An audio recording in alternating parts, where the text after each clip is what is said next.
This is the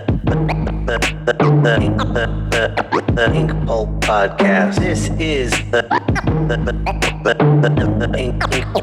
Inkpulp Podcast. Comics, hip hop, life.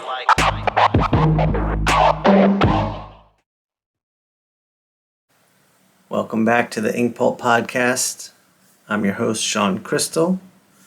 And today we're continuing the Sean Murphy interview.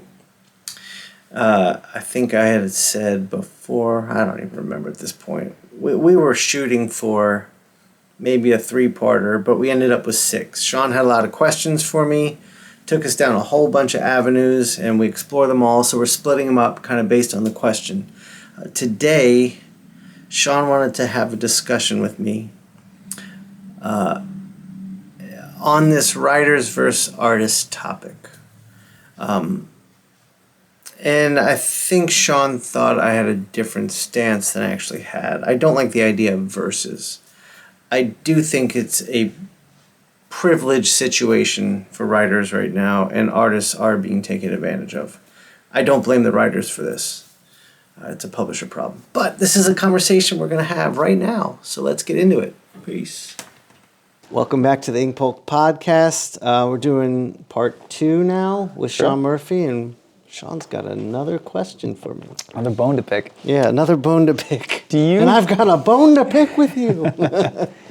Do you think it is... It seems to me from your concerns that you've mentioned... I would also call it griping. Yes. That the industry is being harmed by irresponsible writers who are maybe not great at their craft and using artists and making money off of artists who are doing all of the work. And it really bothers you. It bothers me. I have to cage a few things you said, but I want to cage everything I'm saying with, I am trying to not... Like, a lot of the feelings come from the fact that I'm still struggling to survive in this business. Mm-hmm. So there's a bitterness and maybe an element of jealousy behind some of it. And I have to own that. So it's not that I feel that writers are harming the industry. I feel publishers are harming the industry with the writers. Right. I feel like what's suffering, what's being harmed, I shouldn't even say the industry, what's being harmed and why it upsets me is the medium. Right. I think we're putting out some of the lowest quality comic book work I've seen in a really long time. Right. And I think the art looks great, but I don't think the storytelling is great. Right. But beyond that, I think the scripts... the writers have an absolute lack of understanding of the medium. Right. And that's where that's where I'm trying to separate what I'm angry and bitter and jealous about and the part of me that is like, comics is sacred. It's my religion. Like, and I'm seeing it just being shit on because you have umpteen amount of followers on social media. Publishers give you a job, or you're a name in TV. Right, yeah. Like, what business do you have writing comics? Like, I understand you'd want to, but then there's no training in place for that writer coming in. So then what happens is an artist like me is given the script because Sean knows what he's doing. He's trustworthy. He'll make this work. So I don't need to edit it much. But then what happened is my job became harder and harder and harder. Yeah. Because I was trying to make scripts that didn't work. And when I was starting, I was a storyteller, and that's all I wanted to do is tell a good story. But when the script is such a mess, you shift gears from, I can't now be a creative director. Yeah. Now I have to be like the continuity boss and just make it legible and clear. Yeah. And a lot of extra work would fall on me when the whole structure of the writer in the publisher and the industry was they can write a lot more. They have a lot more time on their hands. I'm fixing their mistakes. Yeah.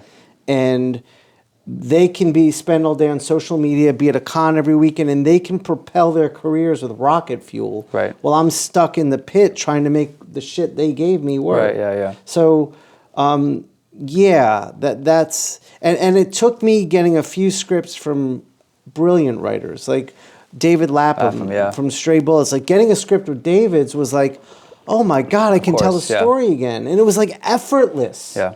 It was incredible. I could just be a great storyteller and everything flowed. It was perfect. Right. And James Robinson was the same way. Yeah. And I just realized that was dying. But I also realized what this is all telling me. If I look at things, pull back, Sean. Stop being so personal with it. This is like the universe, if you will, saying, idiot, go write and draw your own shit. You're at a point where your skills have superseded that of which you're being given. Yeah. So why aren't you now doing what you need to do? Right. And it just boiled down to like, I have to figure out how I can survive financially while doing that. Right, yeah. It's like I didn't want to have to be a writer, but apparently this job requires that I now become a writer because the quality of writing around me is not what I want it to be. So I'm going to roll my sleeves and do it myself because you're a DIY guy. Right. But I may feel, but to defend writers a bit, when writers go to shows, they don't make any money. They're not doing commissions. They didn't make any money. Appearance fees aside. Right, but okay, it's a good point. But I also know that there have been conventions I've wanted to attend where, like, Jason was in business with someone else for a period of time who had a writer's business and drained the entire convention's budgets on writers' appearance fees. Right. So there was no money left for the convention to bring in the artists. Right. And Yeah. so that was like a $15,000 appearance fee because you write a comic. That's crazy. I agree with that, and I think a guy who lassos a bunch of talent and charges $60,000 for an appearance fee is a bad idea. I'm with you on that. But I feel like writers, to make a normal living, writers are going to need 4 books a month to survive. An artist only needs 1 book a month. Right. Artists can make money. Let me finish. Okay. Yeah, artists can make money at shows. Writers generally don't, outside of appearance fees. Right. And when you're looking at whether or not a writer has talent, you have to sit down and read the goddamn thing. Versus art's like, you got talent or you don't. I've told plenty of writers ask me, how do you get in? I'm like, dude, you've got it really hard. I don't know. Yeah. Like my heart does go out to writers. I joke around that writing is easy. Sometimes I think that way, but sometimes I think about how you have to have 5 times the amount of work to make what an artist makes, and I don't want that either. So my heart does go out to writers. Sure.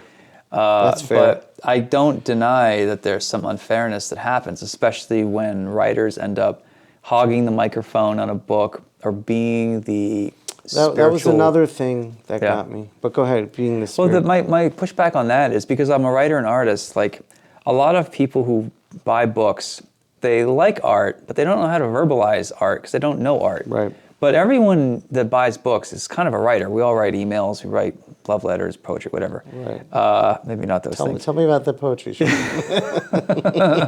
Here's this poem I wrote for Jason about why you shouldn't be in the group. Okay, now it's coming out. It doesn't even rhyme. You're like, Sean sucks. What rhymes with asshole? Haiku. But, fuck, I lost my train of thought. What was I saying? You were saying writers have it hard. Yeah. And I forget the word you used. Yeah, we're going it doesn't matter. Well, Shit, okay. Sorry. No, it's fine. It's fine. But yes, so your point to the fact that artists, all they have to do is draw a book a month. Writers, all they have to do is writers have to write 4 books a month. The difference in that equation is a writer can write 4 books a month comfortably. Right. An artist, most artists cannot draw a book a month comfortably. Right.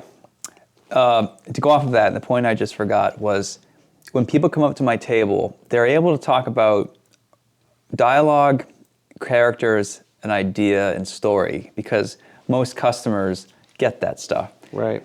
They don't know how to describe why they like your art. So when a customer buys a book, the emotional attachment they're going to have to the creative team is probably going to be with the writer. Because humans just emote. By default? Yeah. Okay. Unless you're trained in art and went to art school or whatever, you can go up to Sean Crystal and be like, I love the dry brush technique, man. That made the book. And I get that They're from probably going to kids. go to Donny Cates and be like, I love the dialogue and I love the way you wrote Venom or whatever the hell. Like, that's just what customers are apt to do. And it's not their fault. Sure. But do you feel and I hate to use this word because they're not, the comic book journalist community. That's a whole other. Next, we'll do short shots. Yeah. We'll do a whole other thing next about so-called journalism in comics. Okay. So when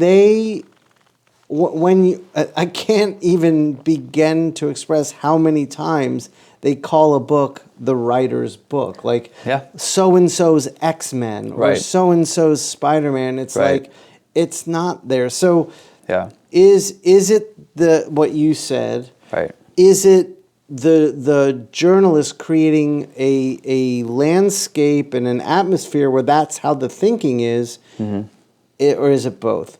I think if the journalist was to correct that, it might change the reader perception of things a bit. I didn't grow up, and you're right, I'm an artist, so it's hard to say. But come on, I mean, the Image era was people knowing artists, not writers. Right. Yeah. So Which ended really well, by the way. Right, and I'm gonna say this because like to be angry at the writers right now is almost silly because the artists had it and they fucked it up. They blew it up. Yeah. They fucked it up. Yeah. This is the Inkpulp Podcast. This is the Inkpulp Podcast. Comics, hip hop, life.